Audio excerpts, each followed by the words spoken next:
Iran के supreme leader Ayatollah Khamenei ने मंगल देर रात एक्स पर लिखा, जंग शुरू हो चुकी है। हम आतंकी यहूदी हुकूमत को जड़ से ख़त्म कर देंगे और करारा जवाब देंगे। उन पर कोई रहम नहीं किया जाएगा।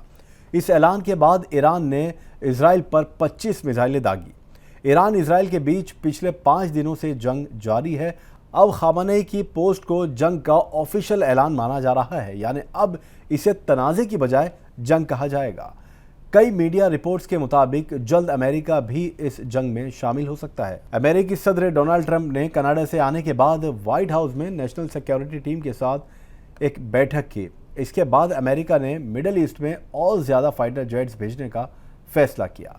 ईरान इजराइल के बीच लड़ाई में अब तक 224 ईरानी मारे जा चुके हैं, जबकि 1277 घायल हुए हैं। वहीं इजराइल में अब तक 24 की मौत हो चुकी है और 600 से ज़ायद घायल हुए हैं।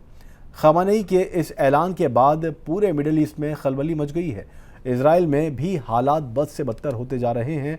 ईरान के हमलों में इजराइल का काफ़ी नुकसान होता नजर आ रहा है। हालांकि वेस्टर्न मीडिया इजराइल में हुई तबाही को छुपा रहा है। जब से ईरान ने इजराइल में मोसाद हेडक्वार्टर को निशाना बनाया है, तब से अमेरिका भी हिल गया है। एक्सपर्ट्स की माने तो अमेरिका जल्द इस जंग में शामिल हो सकता है और हमले अपने तेज कर सकता है। लेकिन अमेरिका को इस बात का खदशा है और जो सबसे बड़ा डर है वो ये है कि कहीं उसके शामिल होने के बाद रूस और चीन ईरान को भारी भरकम हथियार मुहैया कराना ना शुरू कर दें। साथ ही नॉर्थ कोरिया से भी खतरा है कि नॉर्थ कोरिया ने ऐलान कर दिया है कि वो भी ईरान के साथ इस जंग में शामिल हो जाएगा अगर अमेरिका इस जंग में उतरता है तो।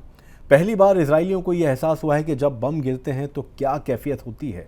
जब लोग जान बचाकर भागते हैं तो किस कदर अफरा तफरी मचती है, क्योंकि पहली बार किसी मुल्क ने इजराइल की राजधानी को मिट्टी में मिलाना शुरू कर दिया है। अमेरिका इजराइल के साथ मिलकर ईरान पर हमला करेगा या नहीं, इस पर अभी तक ट्रंप ने कोई फैसला नहीं लिया है। व्हाइट हाउस के अफसरान ने वॉल स्ट्रीट जर्नल को ये बात बताई है।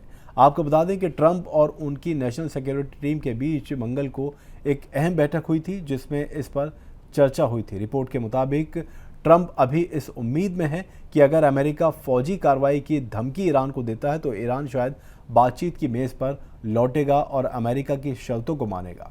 दूसरी तरफ ईरान ने पहली बार इस जंग में फतह मिसाइल का इस्तेमाल किया है। ईरानी मीडिया के मुताबिक इस्लामिक रेवोल्यूशनरी गार्ड कॉर्प्स ने बुध सुबह इजराइल पर पहली बार फतह मिसाइल का इस्तेमाल करने का दावा किया है।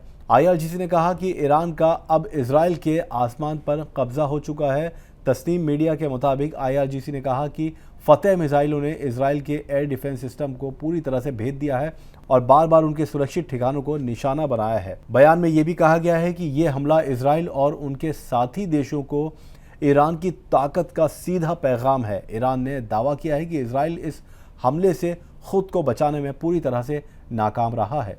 एक्सपर्ट्स का मानना है कि ये फतह मिसाइल वही मिसाइल है जिसे रडार में पकड़ना बेहद मुश्किल है और इसे हवा में बिल्कुल भी ट्रैक नहीं किया जा सकता है। अलबत्ता गिरने से थोड़ी देर पहले ही इसे ट्रैक किया जा सकता है, लेकिन तब तक ये मिसाइल अपने निशाने को पूरी तरह से नेस्तो नाबूद कर चुकी होती है। अब देखना यह होगा कि खामेनी के इस ऐलान के बाद अब ईरान का अगला कदम क्या होगा। क्या वो अपने हमलों में और ज़्यादा इजाफा करेगा या अमेरिका इस जंग में शामिल होगा, और अगर हाँ अमेरिका इस जंग में शामिल होता है तो कितना बड़ा खदशा है कि ये वर्ल्ड वॉर 3 का रुख इख्तियार कर ले।